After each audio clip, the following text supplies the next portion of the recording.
මේ විධික්‍රියා නිර්මාණය වුණාට පස්සේ මේ නූ කියන එකෙන් පස්සේ තව අතිරේක වචන 4ක් යෙදීමෙන් මේක තවත් ඕනනම් හදන්න පුළුවන්. ඒ තමයි මෙන්න මේ වචන 4 දැන් නූ යොදලා මැනවි හොඳයි යෙහෙකි මන. දැන් අපි ඉස්සෙල්ලාම ක්‍රියාමූලය විධික්‍රියාවක් විදිහට ගත්තා. ක්‍රියාමූලයට ව දාලා විධික්‍රියාවක් හදාගත්තා. ක්‍රියාමූලයට බූ දාලා විධික්‍රියාවක් හදාගත්තා. ක්‍රියාමූලයට නූ දාලා විධික්‍රියාවක් හදාගත්තා. දැන් මෙහෙම හදාගත්ත විධික්‍රියාවට පස්සේ ඔයාලට ඕනනම් පුළුවන් බලනු මැනවි නටනු හොඳයි ගයනු යෙහෙකි මෙන්න මෙහෙම දැම්මොත් එහෙම නැත්නම් තව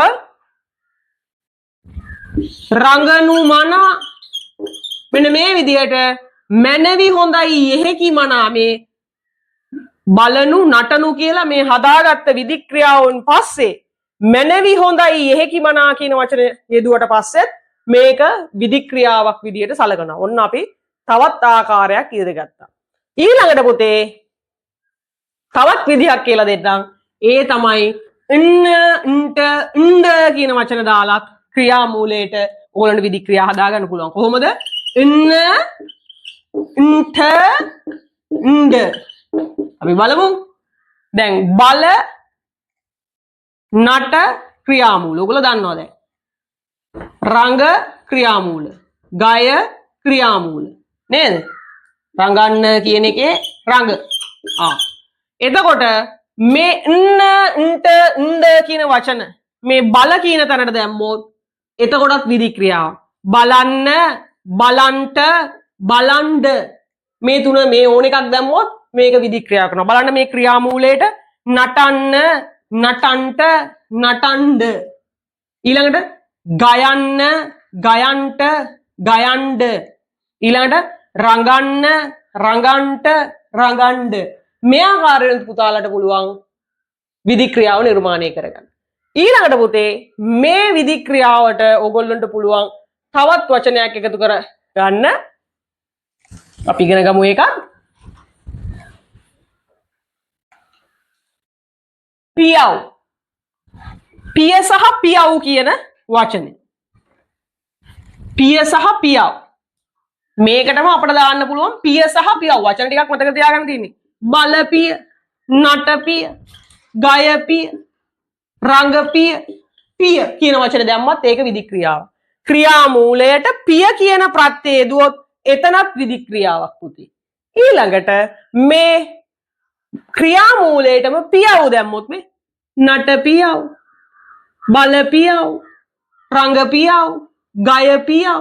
එහෙනම් පිය පියව් කියන වචනේ යෙදුවත් පුතේ ඒකත් විධික්‍රියාවක්. ඊළඟට ඔයාලට තවත් යොදා ගන්න පුළුවන් එකක් තමයි පල්ලා පන්. පල්ලා පන් ක්‍රියාපදයක ඔයගොල්ලෝ අග ඇහෙනවා නම් පල්ලා පන් කියලා ඒකත් විධික්‍රියාවක්. මේ නටා පල්ලා, ගයා පල්ලා, ගයා පන්, නටා පන් මේවා පුතේ විධික්‍රියා. එහෙනම් පුතාලට ආකාර කිහිපයක් කියලා දුන්නා. කොහොමද විධික්‍රියාව? එකක් ක්‍රියාපදයේ මුල් ස්වරූපය, ක්‍රියාමූලය, ගය, නට, බල, යව ඒ විදිහට. එතකොට මේ ක්‍රියාමූලයට ව සහ වූ එකතු කරලා ඔයාලට විධික්‍රියා හදාගන්න පුළුවන් කවා. නටව, එහෙම නැත්නම් නටව, ගයව, ගයව ඔය විදිහට. එහෙම නැත්නම් ඔයාලට ක්‍රියාමූලයට නුයන්න යෙදීමෙනුත් විධික්‍රියාවක් හදාගන්න පුළුවන් කියලා කිව්වා. ගයනු, නටනු, වයනු ආදී වශයෙන්.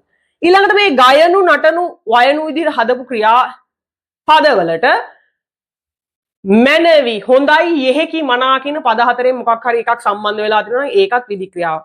නටනු මැනවි, නටනු හොඳයි, නටනු යෙහෙකි, නටනු මනා මේ විදිහට හැදෙනවා නම් ඒකත් විධික්‍රියාවක් කියලා කිව්වා. ඊළඟට මගේ පුතාලට මං කිව්වා න්ට න්ඩ ක්‍රියාමූලයට කරන්න, කරන්ට, කරන්ඩ, බලන්න, බලන්ට, බලන්ඩ විදිහට න්ට කියන ශබ්ද ප්‍රත්‍ය එකතු කරලා අපට විධික්‍රියා මූලයට මේ කියන ප්‍රත්‍ය තුන එකතු කරලා අපට විධික්‍රියාවක් හදාගන්න පුළුවන් කියලා. ඊළඟට පල්ලා සහ පං. බලා පල්ලා බලා පං.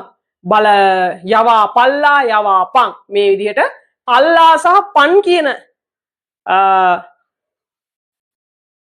කොටස් එකතු කරලා අපට විධික්‍රියා හදාගන්න පුළුවන් කියලා පුතාලට කිව්වා. එහෙනම් අපි මේ විදිහට විධික්‍රියා නිර්මාණය වෙන ආකාර 7ක් අද දවසේ ඉගෙන ගත්තා. මේ ආකාර නැවත නැවත ඔබට මේ වීඩියෝ එක නරඹීමෙන් නැවත නැවත සිහිපත් කරගන්න පුළුවන්. මෙය ඕගලන්ට O level දක්වාම ඕන වෙන ක්‍රියාපද වර්ගයක්.